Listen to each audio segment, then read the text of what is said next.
Okay, guys, this wasn't what I was expecting to do today. I was going to do a bit of out and about and this, that, and the other type of video for today's episode because we are still trying to do this challenge, but my phone battery has completely gone. If I unplug this phone from this wire, then I don't have a phone anymore. I have a brick. So, completely gone now. I've had that phone for 11 years. I love my iPhone 6s Plus. Nice big phone, worked really well, did everything I wanted it to do, and for 11 years I've kept it because it did everything I wanted to do. But now I've got to upgrade because, well, I don't really have a mobile phone anymore if I have to have it plugged into the wall. So that's the thing. But that's by the by. I've got one ordered. I'll show you tomorrow when it comes. So, oh yeah, I've got to wait in for that coming. Nah, that's all right. I was talking to my friend Andy about visiting, but I've got to wait in for that. So maybe it won't happen. But well, that's not what I wanted to talk about entirely today. It is a bit of a higgledy-piggledy one because, like I say, I was going to do something else and it didn't happen.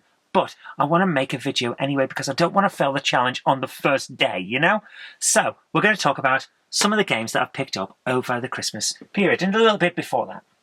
So, first of all, Jenny got me a lovely copy of Toy Story for the Game Boy, which is nice. I don't know why that's not... There you are, it's focusing in there now. Try and focus in. Is it going to do it? No. So yeah, Toy Story for Game Boy. That'll be fun to try and play. I like Game Boy games that are interesting, quirky, a little bit fun. I know that Toy Story, I think it's Super Nintendo version, has a pseudo 3D area, a bit like Wolfenstein 3D, so that would be cool. I don't think it's on the Game Boy version. It would be very interesting if it is, but I don't think it is. Similarly, something I did want to find for ages because it's been recommended to me, I finally got a copy of Bloodstone 007 for PlayStation 3, so thank you Santec for sending that PlayStation 3. So we're going to be playing that on live stream at some point.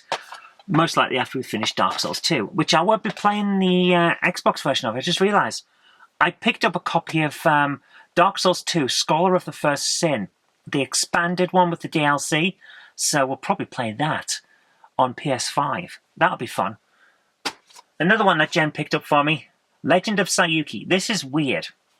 Now, I was told that this was a shooter type of game, like a scrolling shoot-'em-up game, but it is and it isn't. It's a bit of a weird one because, yeah, you do scroll around and yes, you do shoot, but how can I put this? Do you remember games like Ikari Warriors? Only instead of only going in one direction, you can go everywhere.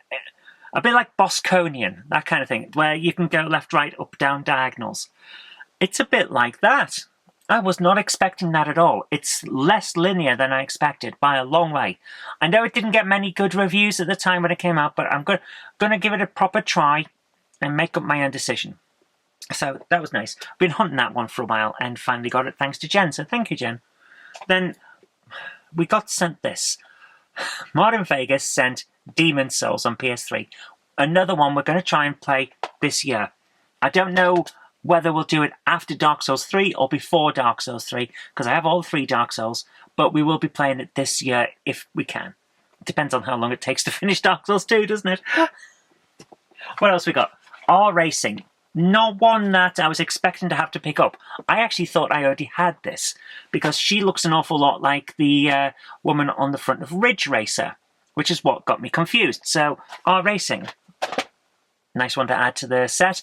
Standard racer, yeah, standard arcadey style racer, bit simulatory, bit arcadey. It's one of the transition era things before they went full into either arcade style or simulation style. So you either end up with your Forza Horizon or your Forza Motorsport, you know. This one's kind of in between. But it's not all. I finally managed to get something that I have been trying to get since the first few months after I started collecting PlayStation 2. You might notice I've got a big collection of PlayStation 2 if you're not familiar with the channel. Back in the day when I started, there was a game that I saw on a shelf in CEX, and it was only 16 quid at the time. And I really wanted it, but I couldn't justify it that day. So, because I was going to get paid the next day, and I couldn't justify it that day, had to come back. And when I came back, it wasn't there anymore. So it's been the one that got away for a good long time now. My goodness, it's what? It might be close to 10 years that it took me to find a good copy condition one. Castlevania. But not any Castlevania. Castlevania Curse of Darkness with the weird guy on the front cover. I've been looking for a good quality copy of this one for a long time. And I got one. It took a while, but it's here. I'm so happy, man. Really happy. But even that wasn't it all, because at the same time I found that, we found another game called Blowout, which I hadn't even heard of. So what's this one about? I have to look over the top of my glasses these days. I'm getting old. As Transfed Marshal John Dutch Kane, you've been assigned to suppress a... I really can't read this without looking over the top of my glasses. It's ridiculous. To suppress a clone uprising on the battle platform Honor Guard. So we are suppressing the underprivileged in this game. It's a bastard simulator. So, take out swarms of mutant creatures, wield an array of explosive high-tech weaponry, annihilate huge enemy bosses, destroy walls and floors to reveal secret areas. It appears to be a relatively linear, kind of side-scrolling beat-em-up game? A shooty beat-em-up game? I'm going to find that fascinating, I'm sure, when I try to play it. It's by Zoo Digital, so it's more of a budget game. Don't expect huge amounts of polish and AAA quality when we play it, but it will be fun, so I'm going to look forward to that. But that wasn't it, because I also picked up Nintendo Land. It's basically an introduction to the Wii U, but yeah, I've not played it. Not many people I know have ever talked about it. I know online people are like, it's alright, passable type of game, so I'm going to see how it goes for me. And then we have two PlayStation games that I picked up in Wales, and I can't remember whether I talked about these. So I'm going to talk about them now in case I didn't talk about them in a previous video. Yeah. Extreme Cheats, Volume 1 and Extreme Cheats. So, is this Volume 2? Or is it something else? It's weird. It's 2003 and this one's 2001. So this definitely came later. So is this Volume 2? Or is it just they gave up on volumes? I don't know. But they're by Daytel, the people that made Action Replay and all of that. And they also made that weird, not unofficial PlayStation 2 game that we reviewed a while back. It's a Game Boy Advance emulator on PlayStation.